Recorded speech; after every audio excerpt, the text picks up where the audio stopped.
Dalam nama Bapa dan Putra dan Roh Kudus, amin. Umat Allah yang terkasih dimanapun Anda berada, hari ini hari Selasa 5 April 2022. Injil yang kita renungkan dari Yohanes 8 ayat 21 sampai 30. Saudari-saudara, setiap kali kita merayakan Ekaristi, kata atau sambutan pertama yang diberikan kepada kita sesudah tanda kemenangan Kristus kita lakukan, yaitu damai bersamamu atau Tuhan bersamamu. Damai Tuhan bersamamu atau Tuhan beserta kita. Saudari-saudara terkasih, kalau kita telisik atau kita telusuri dalam kisah-kisah panggilan para nabi, seperti halnya Musa, seperti halnya para rasul, kita ketahui bahwa rupanya pernyataan Tuhan bersama kita atau Tuhan menyertai kita, atau dalam diri Tuhan berkata, "Aku menyertai engkau." Itu dinyatakan bagi orang-orang yang akan menjalankan sebuah misi khusus, sebuah tugas khusus, sebuah misi yang tidak mudah boleh dikatakan, yang juga mengandung resiko tantangan yang terbentang di hadapannya. Contoh seperti Musa ketika dia diutus oleh Allah untuk membebaskan Israel dari perbudakan Mesir. Ia merasa dirinya tidak pantas. Tetapi kemudian Tuhan berkata, "Aku menyertai engkau." Ketika para rasul ditinggalkan oleh Allah Putra yang akan kembali ke surga setelah ia bangkit dari kematian, ia memberikan tugas perutusan kepada para rasul untuk memberitakan kerajaan Allah dan juga untuk membaptis semua orang. Dan ia lalu berkata, "Tenanglah dan jangan takut, aku menyertai engkau sepanjang masa." Jadi pernyataan "aku menyertai engkau" atau yang sejenisnya itu menunjukkan atau mengandung sebuah tugas, sebuah misi.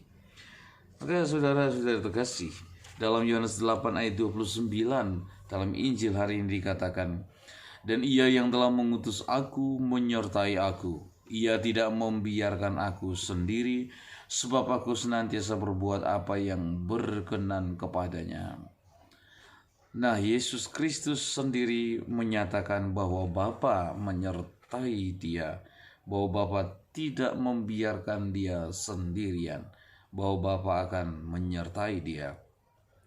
Tentu misi Tuhan adalah misi yang paling penting, yaitu misi pembebasan manusia dari dosa, dari maut, dan menganugerahkan kehidupan yang kekal. Dan ini adalah sebuah tugas yang maha berat karena menuntut pengorbanan diri. Tetapi Yesus dengan sadar dan dengan penuh kepercayaan berkata bahwa ia yang telah mengutus dia menyertai dia. Bahwa Allah Bapa tidak akan membiarkan Allah Putra sendiri. Saudari-saudaraku yang terkasih, meskipun nanti Yesus akan menjalani hari-hari penderitaan dan bahkan penyerahan nyawanya, toh ia menyerahkan dirinya kepada Bapanya, dan puncak penyerahan dirinya ialah penyerahan hidupnya sendiri. Saudara-saudara terkasih, ketakutan, kecemasan adalah sebuah undangan bagi kita untuk keluar dari zona nyaman. Ketika kita berani keluar dari zona nyaman, kita lalu dengan penuh keyakinan bahwa Tuhan menyertai kita, maka kita akan mampu untuk menerobos segala bentuk penderitaan, bentuk tantangan, hambatan, gangguan itu. Menerobos itu semua untuk lalu melihat kisah kasih Allah di balik itu. Untuk melihat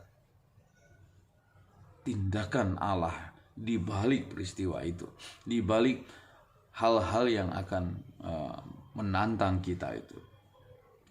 Dan percayalah saudari-saudara, Anda semua masing-masing Anda memiliki misi pribadi, bahwa Tuhan memiliki panggilan khusus untuk Anda, untuk saya, dan Dia menyebut nama kita secara pribadi.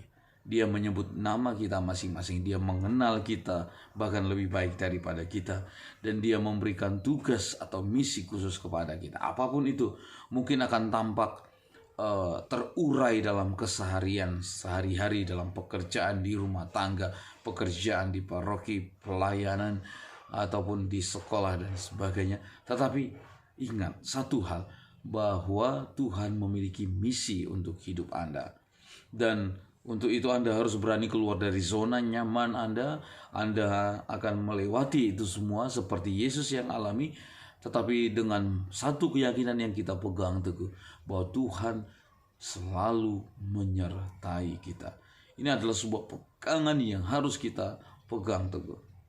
Semoga kiranya kita makin menyadari betapa berharganya kita dengan dijadikannya misi khusus bagi saya dan Anda, dan kita harus temukan itu, dan kita selalu mohon kepada Tuhan supaya kita dibantu untuk melakukan apa yang harus kita lakukan, dan kita harus berani keluar dari zona nyaman ketika tantangan itu terbentang di hadapan kita, untuk lalu kemudian kita menyadari bahwa Tuhan menyertai kita, lalu kita melihat karya agung Allah di balik peristiwa itu. Semoga Tuhan memberkati kita semua, Bapa dan Putra dan Roh Kudus. Amin.